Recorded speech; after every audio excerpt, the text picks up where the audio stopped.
ज्योतिबा फुल्यांचा, महात्मा ज्योतिबा फुल्यांचा, छत्रपती शिवाजी महाराजांचा, छत्रपती शिवाजी महाराजांचा, छत्रपती शाहू महाराजांचा, छत्रपती शाहू महाराजांचा, कामगार चळवळीचे आद्यजनक नारायण मेघाजी लोखंडे यांचा, कामगार चळवळीचे आद्यजनक नारायण मेघाजी लोखंडे यांचा, अहिल्याबाई होळकरांचा, अहिल्याबाई होळकरांचा, शिक्षेची देवता क्रांती ज्योती सावित्रीबाई फुल्यांचा, शिक्षेची देवता क्रांतीबाई ज्योतिबा फुल्यांचा.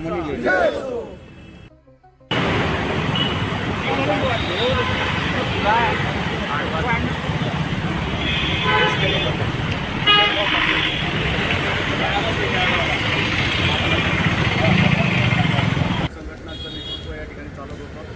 धीरे धीरे टप्प्याटप्प्याने आज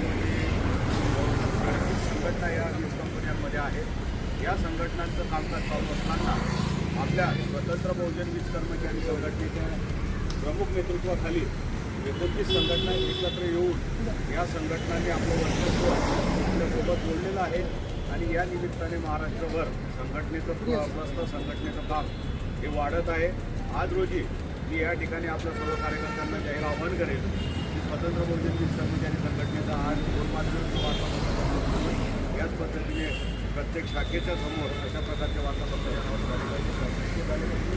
तुमच्या पाठीमागं संपूर्ण केंद्रीय कार्यकर्ते पदाधिकारी आम्ही आहोत एवढं या ठिकाणी जाहीर करतो आणि आपल्या सर्वांकडून अपेक्षा करतो या वर्षभरामध्ये महाराष्ट्र राज्य वीज कंपन्यांमध्ये या स्वतंत्र बहुजन वीज कर्मचारी संघटनेचं जाळं हे पसरलेलं आहे. 16 पैकी 13 जिल्ह्यामध्ये आपण काम सुरू केलेलं आहे आणि या 13 जिल्ह्यामध्ये आज रोजी आपल्या संघटनेची सभासद नोंदणी जर पाहिली तर जवळपास 6,384 सभासद नोंदणी आपल्या संघटनेची झालेली आहे. आपण 15% जवळपास मेंबरशिप ॲक्टिव्ह केलेली आहे. उर्वरित भागामध्ये आपण अजून मोठ्या संख्येने कामाला लागलो होते त्याला आव्हान करतो. के लोखंडे केंद्रीय अध्यक्ष महाराष्ट्र राज्य स्वतंत्र बहुजन वीज कर्मचारी संघटने या संघटनेच्या माध्यमातून महाराष्ट्रामध्ये वीज कर्मचाऱ्यांच्या संदर्भामध्ये आणि वीज मंडळाच्या हिताच्या दृष्टिकोनातून वीज कंपन्यांच्या हिताच्या दृष्टिकोनातून स्वतंत्र बहुजन वीज कर्मचारी संघटना ही कार्यरत आहे. महाराष्ट्र राज्यामध्ये 2 महावितरणच्या शाखांपैकी 2 शाखांमध्ये संघटनेचं कार्य हे मोठ्या जोमाने सुरू आहे. सध्याची जी स्थिती आहे ती स्थिती अत्यंत दयनीय आणि विचित्र अशी आहे. 1964मध्ये वीज मंडळाची स्थापना झाली.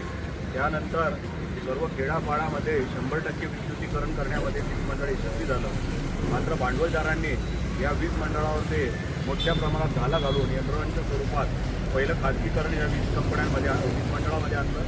केंद्रांच्या नंतर वीज कंपन्यांचं खाजगीकरण कशा पद्धतीने होईल हे राजकीय हस्तक्षेपामुळे मोठ्या स्वरूपात सुरू झालं आणि आजची अशी दयनीय स्थिती या देशामध्ये आहे, या राज्यामध्ये आहे की वीज मंडळ आणि वीज पारेषण जनरेशन आणि वितरण कंपनीच्या 3 कंपन्यांमध्ये आता मोठ्या स्वरूपामध्ये खाजगीकरणाचं वारं हे सुरू झालेलं आहे आणि प्रामुख्याने अदानी अंबानी या ग्रुपला मोठ्या स्वरूपात हे खाजगीकरणाचं जाळं दिलं जात आहे. याला आमचा प्रखर विरोध आहे.